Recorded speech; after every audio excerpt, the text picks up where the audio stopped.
Okay. අපි කතා කරා and but or ගැන කතා කරා. ඊළඟට not only but also either or but also not either or neither no. ඊළඟට both and කතා කරා. ඊළඟට අපි ඊළඟ කනෙක්ටිව්ස් ටිකට යනවා පුතේ. මෙන්න මේ කට්ටිය. Because as since මේ ටිකේ අදහස තමයි මක් නිසාදයක් කියන එකයි. එහෙම නැත්නම් නිසා කියන අදහස. මෙන්න මේ අයිඩියාස් දෙක එන්නේ. because as since के තේරුම වෙන්නේ because के තේරුම මක් නිසාදයක් as since के තේරුම නිසා කියන අදහස. අපි හිතමු මෙන්න මෙහෙම.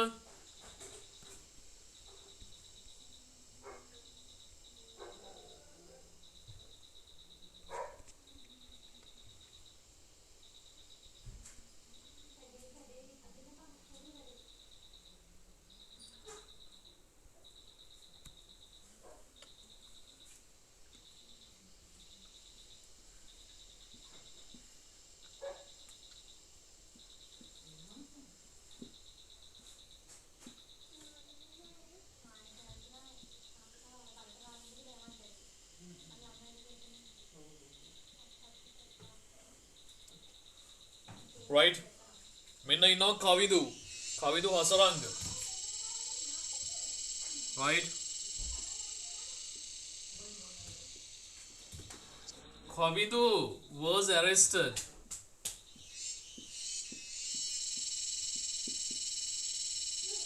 yesterday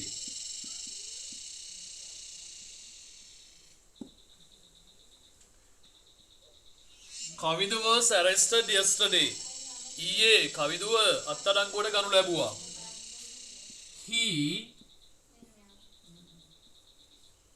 had stolen clothes. මිනිහා රෙදි හොරකම් කරලා.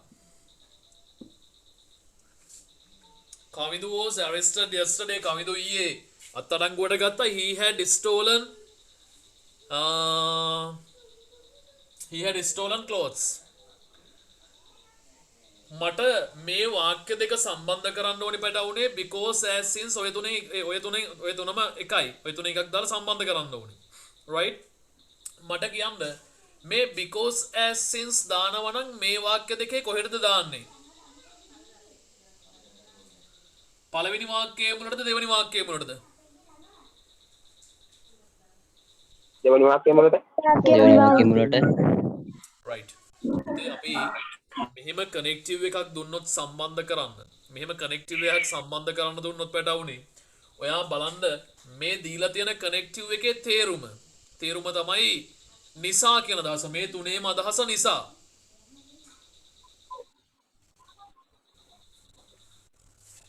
යුවකුර හැලිලා. හිතන්දි ලියනකොට මොහක් හරි එකක් වුණා. ඒක දැක්කේ නෑ මම. because thank you මට කියන්න පුතේ මේ වාක්‍ය දෙකෙන් කොයික නිසාද කොයි වාක්‍ය සිද්ධ වුනේ මේකේ තේරුම නිසානේ because ගේ තේරුම නිසා පළවෙනි වාක්‍ය නිසා දෙවෙනි එක සිද්ධ වුණාද ඔයා බලන්න ඕනි ක්‍රමය එකයි පළවෙනි වාක්‍ය නිසා දෙවෙනි එක සිද්ධ වුණාද දෙවෙනි එක නිසා පළවෙනි එක සිද්ධ වුණාද කියලා මොකක්ද උනේ දෙවෙනි එක පළවෙනි එක සිද්ධ වුණා. පළවෙනි එක සිද්ධ වුණේ. එහෙනම් අපිට ඒ වාක්‍ය ඕනනම් අන්ඩර්ලයින් කරගන්නත් පුළුවන්. ඒක තමයි ලේසිම ක්‍රමය. ඒක අන්ඩර්ලයින් කරගන්නවා. ඒක අන්ඩර්ලයින් කරගත්තට පස්සේ ඒ අන්ඩර්ලයින් කරගත්ත වාක්‍යයේ මුලට කනෙක්ටිව් එක සම්බන්ධ කරනවා. එහෙනම් උත්තරය එනවා මෙන්න මෙහෙම. Kavidu was arrested yesterday because එහෙම නැත්නම් as එහෙමත් නැත්නම් since he ගේ චක්‍ර සිම්පල් වෙනවා because he had stolen clothes right? අපි තව එක්සාම්පල් එකක් ගමු.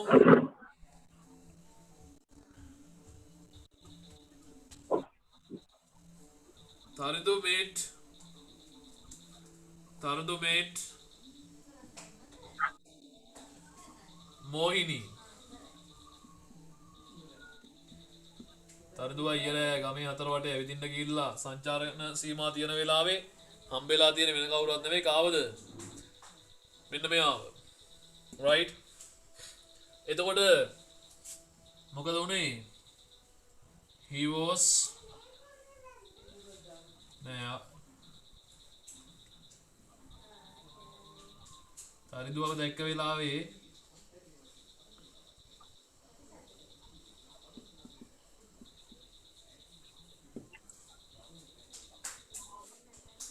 right? කාවද කලාන්ත දාලා වැටුනේ තරිදුව නෙවෙයි මෝහිනී මොකේද මේ මහරයා යන්නේ කියලා. right? මට කියන්න කොයි වාක්‍ය නිසාද කොයික සිද්ධ වුණේ? පළවෙනි වාක්‍ය නිසා දෙවෙනි වාක්‍ය සිද්ධ වුණාද? දෙවෙනි වාක්‍ය නිසා පළවෙනි වාක්‍ය සිද්ධ වුණාද? පළවෙනි පළවෙනි වාක්‍ය නිසා දෙවෙනි වාක්‍ය සිද්ධ වුණා. පළවෙනි වාක්‍ය නිසා තමයි පළවෙනි සෙන්ටෙන්ස් එක තරිදුව හම්බ වෙච්ච නිසා තමයි මොහිනිය මොනවා වෙලා වැටුනේද කලාන්ත දාලා වැටුනේ. right? එහෙනම් කියන්න පුතේ බලන්න because හරි as හරි since හරි දානවා නම් කොයි වාක්‍ය මොකටද දාන්නේ? දෙවෙනි වාක්‍ය පළවෙනි වාක්‍ය වලට. පළවෙනි වාක්‍ය මුලට. වාක්‍ය වලට නේද පළවෙනි සෙන්ටෙන්ස් එක because එහෙම නැත්තම් as එහෙමත් නැත්තම් මේ තුන් දෙනාගෙන් එක්කෙනෙක් දාන්න පුළුවන් පුතේ since තරිඳු met Mohini මම මෙතන she කියලා දාන්නම්කෝ ආයේ ඒකම දාන්න ඕනේ නැති නිසා she was fainted Mohini she was fainted ඒ කලාන්ත දාලා වැටුණා right පුතේ ප්‍රියමිකා වාක්‍ය දෙක මාරු කරලා ලියන්නත් පුළුවන් වාක්‍ය දෙක මාරු කරලා ලියන්න පුළුවන් හැබැයි මම එක දෙයක් ඔයාලට කියන්නම් මේක මේ මෙච්චර ලේසියෙන් ලියන්න පුළුවන්කම තියාගෙන ඔයාට මොකක්ද කරන්න තියෙන ක්‍රමේ තමයි because හරි as හරි since හරි නම් සම්බන්ධ කරන්නේ මං ඉල්ලන එකම දේ පුතේ නිකම්මටවත් වාක්‍ය මාරු කරන්න යන්න එපා හරිනේ because හරි as හරි since හරි නම් දාන්නේ ඔය තියෙන විදිහටම ලියන්න පුළුවන්නේ ඔයා මේකේ sentence එක මාරු කරන්න ගියොත් අපි මෙන්න මේක දිහා බලන්න මේකේ sentence එක මාරු කරොත් මොකද වෙන්නේ Kavidu was arrested yesterday he had stolen clothes මේ වාක්‍ය මුලට ගත්තා කියලා හිතමුකෝ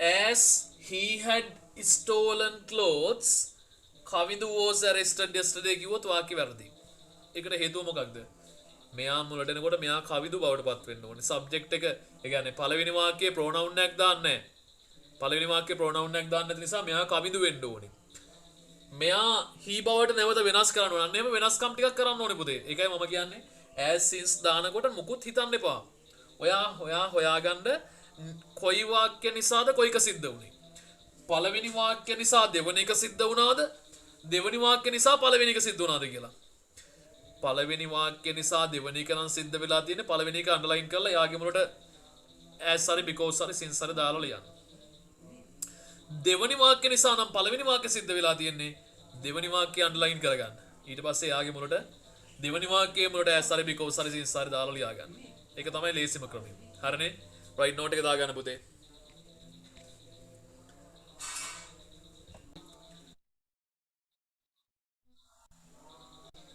අපිට මේ sentence එකෙන් පුතේ තනතු මෙත් මොහිනී she was fainted කියනකොට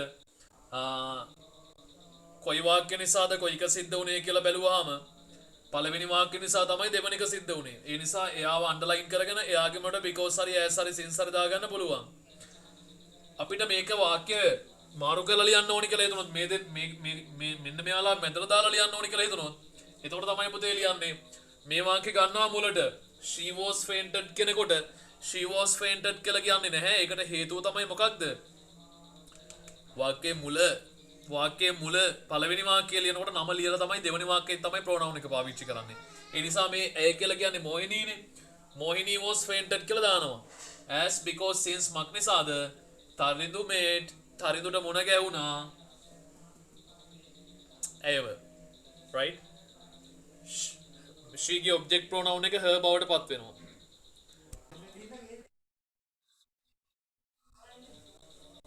right බලන්න පුතේ මෙයාගේම අදහසක් තමයි මෙයාගේම වගේ කෙනෙක් තමයි සෝ කියලා කියන්නේ හැබැයි ඕකේ අනිත් අදහස මේකේ තියෙන්නේ එම නිසා කියලා හොඳට මතක තියාගන්න as because since කියන්නේ නිසා කියලා කියන්න so කියලා කියන්නේ එම නිසා කියලා කියන්න right එහෙමනම්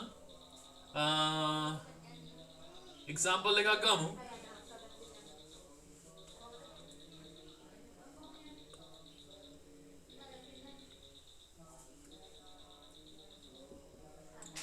he worked hard ඔහු මහන්සි වෙලා වැඩ කරා he passed the exam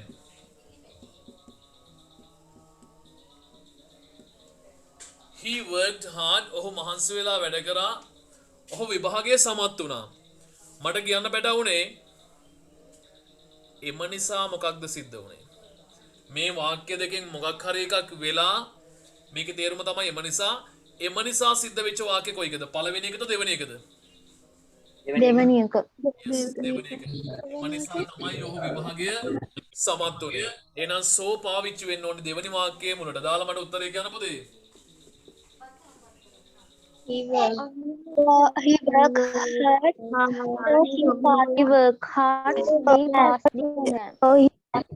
he worked hard so he passed the exam මතක ගන්න පුතේ සෝ කියන කෙනා දානකොට මැදට කමා එකක් එනවා අනිත් එක තමයි සෝ කියන කෙනා පාවිච්චි වෙන්නේ දෙවනි වාක්‍යයේ මුලට පමණයි right දෙවනි වාක්‍යයේ මුලට පමණයි අර as because since වගේ ඕනෙම වාක්‍යයක මුලට දාන්න බෑ මම ඒකනේ කිව්වේ අරවා ගැන එහෙම හිතන්න එපා පැත්ත මාරු කරන්න ඕනේ හැබැයි මෙන්න මෙයාගේදි විතරක් සෝ කියන කෙනාගේදි විතරක් පොඩ්ඩක් පැත්ත ගැන හිතන්න ඕනේ කොයි වාක්‍යයකටද දාන්න කියලා මෙයාව මෙතන වාක්‍යයක මුලට දාන්න බෑ එහෙනම් මෙන්න මෙහෙම මේ වාක්‍යය ආව නම් මොකද වෙන්නේ මම ලියනවා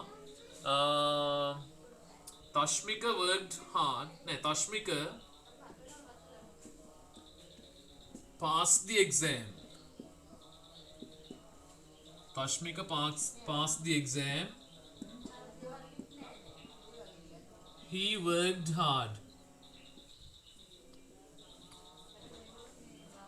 බලන්න Tashmika passed the exam Tashmika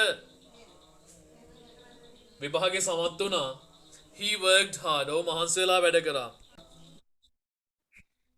හිතත් කරන්ට ගියාද right okay Tashmika passed the exam he worked hard Tashmika විභාගයේ පාස් වුණා ඔහු මහන්සි වෙලා වැඩ කරා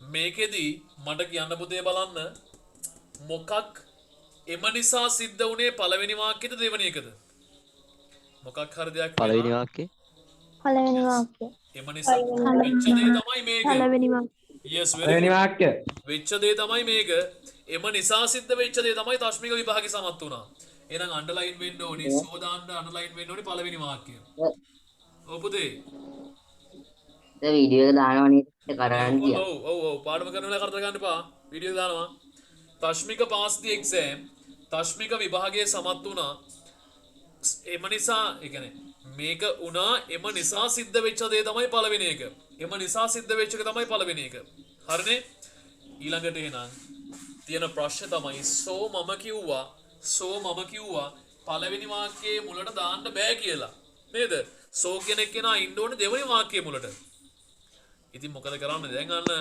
පියමිකා කියපු අවශ්‍යතාවය මෙතනට එනවා මොකක්ද අවශ්‍යතාවය වාක්‍ය දෙක මාරු කරන්න වාක්‍ය දෙක මාරු කරගන්නකොට මෙතන ඉන්නේ Tashmika මෙතන ඉන්නේ he මගේ පුතාලා දන්නවා ඉස්සලම නමක් කිව්වට පස්සේ තමයි ඊළඟට pronoun එක දාන්නේ pronoun එකක් දාලා නමක් කියන්නේ නැහැ එහෙනම් මේ වාක්‍ය මුලට එනකොට මේ he කවුරු බවට පත් වෙනවද තශ්මික බවට පත් වෙනවා. තශ්මික worked hard මහන්සි වෙලා වැඩ කරා. ඊට පස්සේ කමා එකක් ගන්නවා. So තශ්මික passed the exam කියන එක දැන් අරක he තශ්මික වුණා නම් මෙතන තශ්මික මොකද වෙන්නේ? he වෙන Yes, he බවට පත් වෙනවා. He passed the exam. So he passed the exam. Right, ඉක්මනින් ලියා ගමු පුතේ note එක. පත් වෙනවා.